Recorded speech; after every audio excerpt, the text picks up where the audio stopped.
کوشش ہونی چاہیے کہ اپنے ملک میں جو اشیاء بنتی ہے اس کو استعمال کریں۔ ہم سب جانتے ہیں کہ دہشت گردی آج کے دور کا سب سے بڑا چیلنج ہے۔ اس ناسور نے ہمارے قومی وجود کو لہو لہان کیا۔ ہماری سیکیورٹی فورسز نے اس کے لیے اپنے جانوں کے نذرانے دیے۔ ہم آرمی پبلک سکول کا سانحہ نہیں بھول سکتے، وہ معصوم بچے۔ مجھے یاد ہے کہ میں میاں نواز شریف صاحب کے ساتھ جب یہ واقعہ ہوا تو فوری ہم وہاں گئے۔ پھر اگلے دن پھر آپ کو یاد ہوگا کہ ایک اس کے نتیجے میں ایک پروسیس ہوا اور تمام جو پولیٹیکل پارٹیز تھیں، ماضی کا جو امیجیٹ جو وزیر اعظم ہے عمران خان، وہ بھی اس میں شامل تھا، اور ایک نیشنل ایکشن پلان بنایا گیا۔ میں سمجھتا ہوں کہ جس کمٹمنٹ کے ساتھ اس نیشنل ایکشن پلان پہ عمل ہونا چاہیے تھا وہ عمل نہیں ہو سکا۔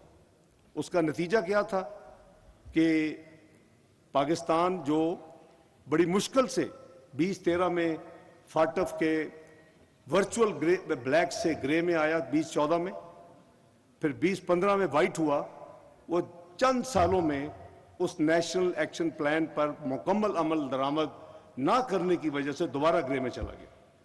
تو میں سمجھتا ہوں کہ ان چیزوں سے ہمیں سبق سیکھنا چاہیے، اور جو پروسیس ہے اور جو دنیا آپ سے جس طرح ڈیل کرتی ہے وہ ایک ڈگنیٹی اور آنر کی ہماری ڈیلنگ ہونی چاہیے۔ سیاسی جماعتوں کی قیادت اور کارکن دہشت گردی کا نشانہ بنے۔ جناب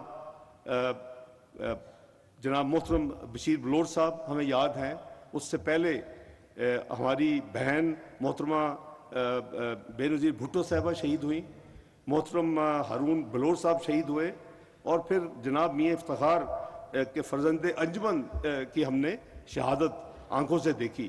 تو یہ ہمارے لیے بہت بڑا چیلنج ہے جو دہشت گردی ہے، اور آج پھر دہشت گردی سر اٹھاتی نظر آ رہی ہے، اور خصوصاً ناردرن ایریاز میں۔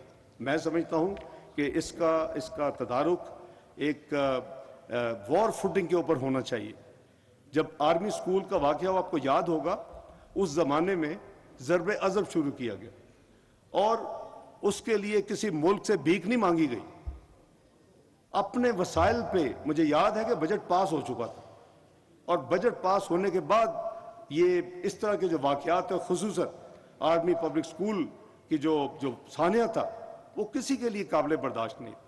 مجھے پوچھا گیا کہ آپ 100 ارب روپیہ اس کام کے لیے مختص کر سکتے ہیں وزیر خزانہ؟ میں نے کہا ایک نہیں، کئی 100 ارب اس کے لیے حاضر ہیں۔ اس ملک میں یہ دہشت گردی ختم ہونی چاہیے، اور ہم نے 4 سال دیے پہ، 1 سال نہیں۔ واقعی وہ جو ہے 100 ارب کے قریب 4 سال اس ملک نے اس کا خرچہ برداشت کیا۔ تو تعلیم میں سمجھتا ہوں کہ فروغ کے حوالے سے جو ذہن ہے بچوں اور بچیوں میں کوئی امتیازی فرق نہیں ہونا چاہیے، اور باچا خان کی تو یہی تعلیم تھی۔ آج ہم دیکھ رہے ہیں کہ ابھی مجھے جناب اسٹیٹ سیکرٹری صاحب نے 2 میری ٹنی منی بچیوں کو ملایا کہ ان کو کیا پرابلم ہے۔ وہ 7 سال ایک بچی کہہ رہی ہے کہ میں تعلیم مکمل، لیکن اب میں تعلیم جاری نہیں کر سکتی۔ میں انشاءاللہ ان کی بھرپور حکومت پاکستان اور وزیر اعظم کے سامنے نمائندگی کروں گا، اور انشاءاللہ اس کا حل نکالیں گے۔ باچا خان اور ان کے دیگر مدبروں کی سوچ اور جد و جہد اسی بچے اور بچیوں کی تعلیم اس کا ہمیں سبق دیتی ہے۔ میں عرض کروں گا کہ جو چیزیں کچھ یہاں ٹچ اپان ہوئیں، اس میں کچھ ماضی کی تاریخ آپ کے ساتھ شیئر کروں۔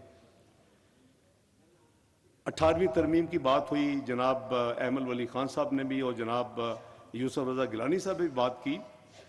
وہ ایک، میں سمجھتا ہوں کہ پاکستان کی تاریخ میں ایک تحفہ تھا۔ اس کے بیک گراؤنڈ میں وہ چارٹر آف ڈیموکریسی تھی، جس کا کام 2003 میں شروع ہوا۔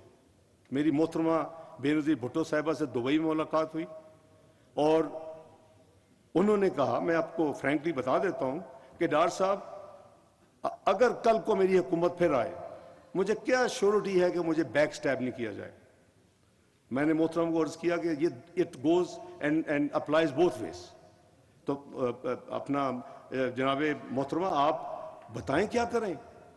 تو چارٹ آف ڈیموکریسی کا جو اوریجنل مینڈیٹ تھا وہ کوڈ آف کنڈکٹ لکھنا تھا کہ اگر ایسی صورت ہوگی تو اس میں کوئی ایک دوسرے کو پولیٹیکل لیگ پولنگ نہیں ہوگی. اس کے لیے انہوں نے جناب رضا روانی صاحب کا نام دیا, میاں نواز شریف صاحب نے مجھے اس میں نامزد کیا.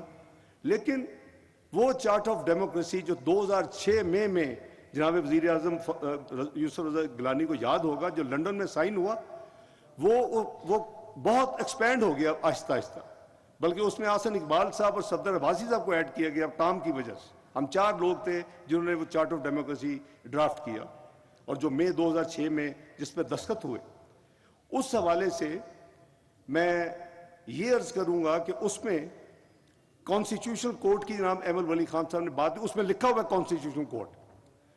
ابھی جناب یوسف رضا گیلانی صاحب نے بات کی کہ وہ جو آئین 1973 کا واپس لانا تھا, یہ اس کا مینڈیٹ تھا. کانسٹیٹیوشنل